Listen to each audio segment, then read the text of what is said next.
Alright, so welcome to the Grove. So starting here on this side, you've got a Mineola Tangelo that I planted last year. And then there's another one, Mineola Tangelo. It's about 1.5 years old. And then here, you've got 2 mature Valencia oranges on the right. And over here, there's 1, 2, 3, 4 mature Washington navel oranges on the left. And the navel oranges are ripe from January through June, and the Valencia are ripe from about April through September. So these Valencia are still good, ready to make orange juice every morning. Now, back here, over there, you've got a lime tree, an Oro Blanco grapefruit. We'll take a closer look. So here you got some old, ripe, fresh Oro Blanco and some little babies right here. So 2 generations of white grapefruit. This little stumpy guy is a Meyer lemon, and this guy here is a Mexican key lime. All right. Over here, you got a pretty tired, sickly little Midnight Valencia that didn't really survive being transplanted from over there. So it looks like it's still alive, but it's not really prospering. This is its twin sister that hasn't been moved, and you can see it's growing and has some nice young fruit on it, ready to give us some seedless Valencia oranges for juice. Coming back over here, you got a Eureka lemon that's enormous and has 1,000 fruit on it in different stages of being ripe, too ripe, or too young.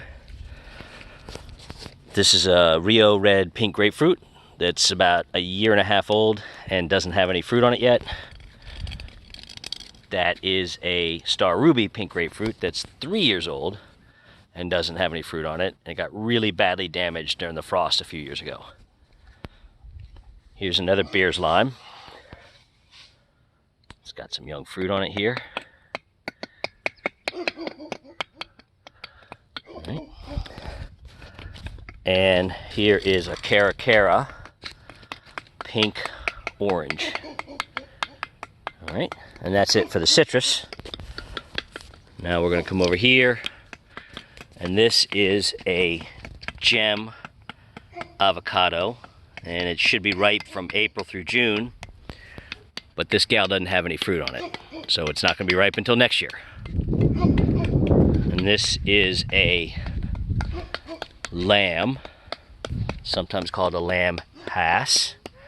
It's ripe May through November, and it's got about 6 fruit on it in the back. I'll show you that.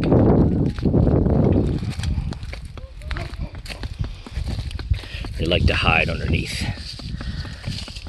There they are. There's 3 of them, and there's a few more somewhere else down here. I forget exactly where. All right.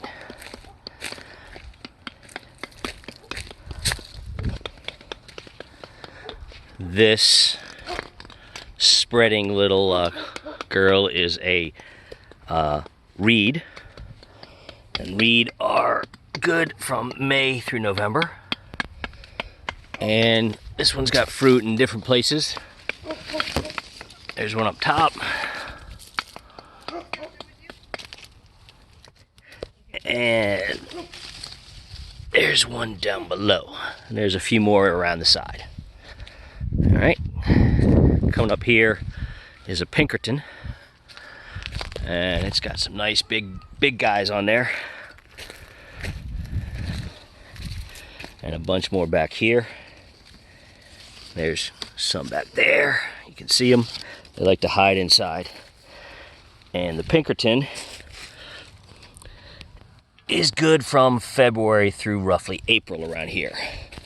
So Coming over here,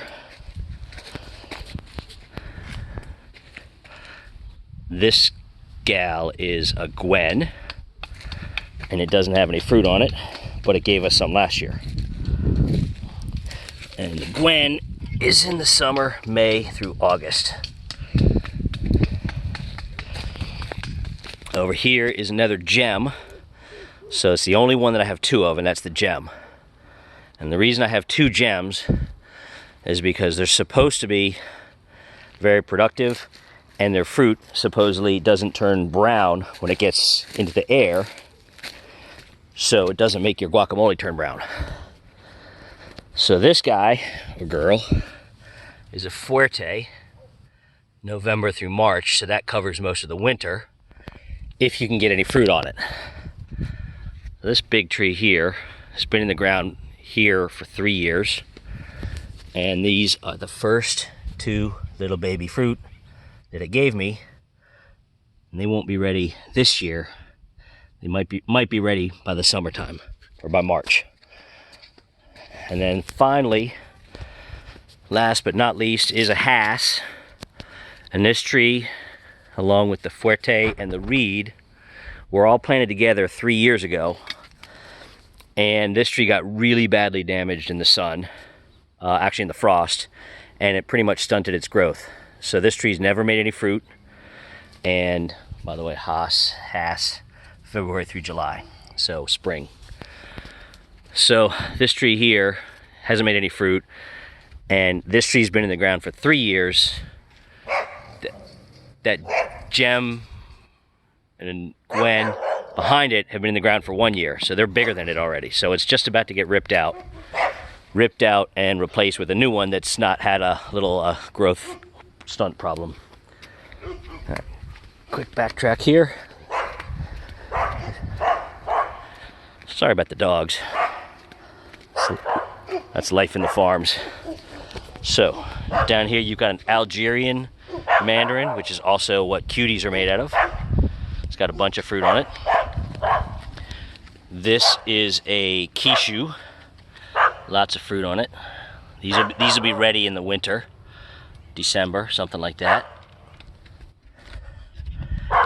This is a Satsuma, and it's got some fruit on it somewhere around there in the back. Yeah, there's a cluster in the back. You can kind of see it back there.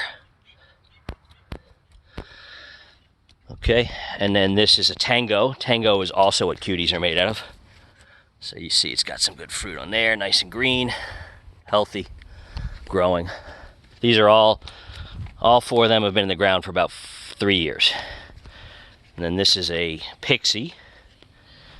And this pathetic little thing is a, what the hell is it?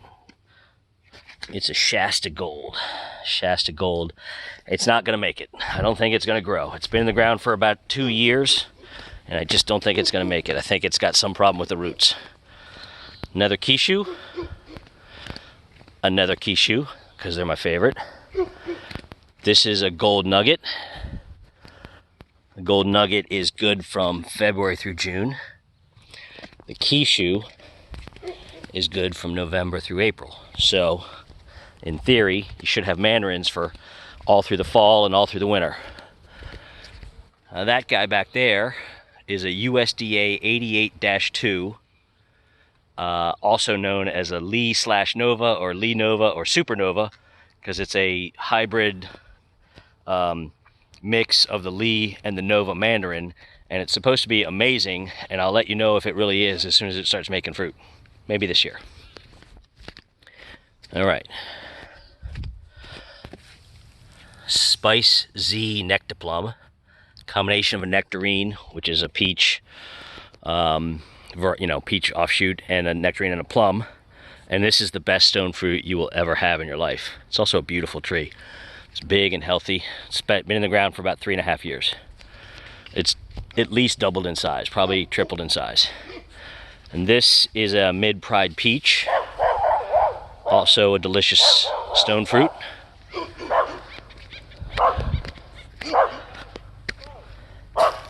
And then up here is the macadamia nut tree. And you can see clusters of macadamia nuts right here. And once they're ripe in about October, November, maybe November, December, you take them off and you husk them, get rid of the green husk. Then you got a hard nut to crack with a hammer. And then you got delicious macadamia nuts. So this is a loquat that I've tried to kill for 3 years and it won't die. So it just keeps coming back and making fruit. And this year I finally figured out that loquat fruit is delicious. And here's the pluots. So back there is a Flavor Supreme, Flavor King, Dapple Dandy, Flavor Grenade, Splash. And in the back, in the middle, is a Santa Rosa Plum. And all of these are pollinated by each other. That's why they're close together. And it's pollinated, they all get pollinated by the Santa Rosa Plum.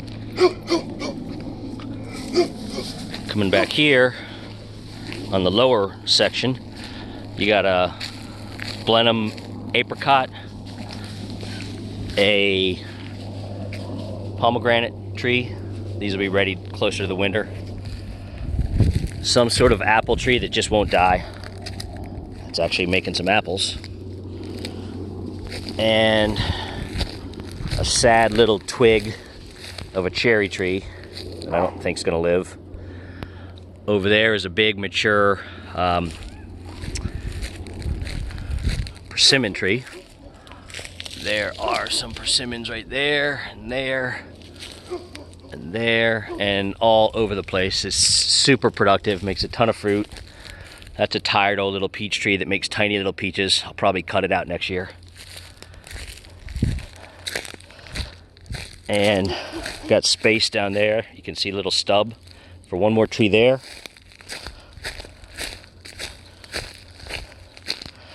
Oh, by the way, this one here is nothing. We cut it down and it kept growing back, so eventually I'll dig the stump out and then it won't keep coming back. Space for another tree here.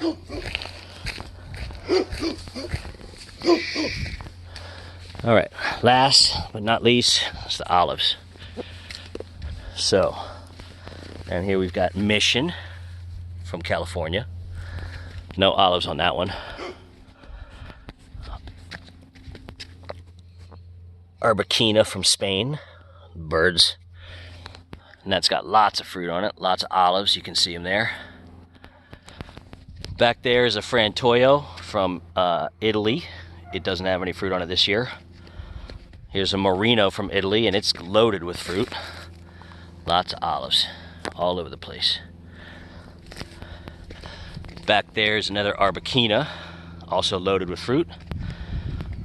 This is a Cornicchi from Greece, a Pendolino from Italy, another Frantoio. So there's 2 Frantoio and 2 Arbequina because they're supposed to be the most prolific for olive oil production.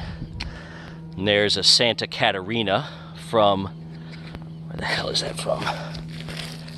Santa Caterina is from Italy. All right. And last, the Luca from California, which also doesn't have any fruit. So only 5 of the trees have fruit out of 10. There's 10 of them, and only 5 have fruit. So, here's another overhead view. Avocados, mandarins, olives, pluots are in the back, oranges over there, grapefruits, lemons, limes, and a few other things. That's it. That's the grove. Oh, and just for you, Dave, there's the head of a squirrel. Hope you enjoyed it. Say hi, Jones. Hi.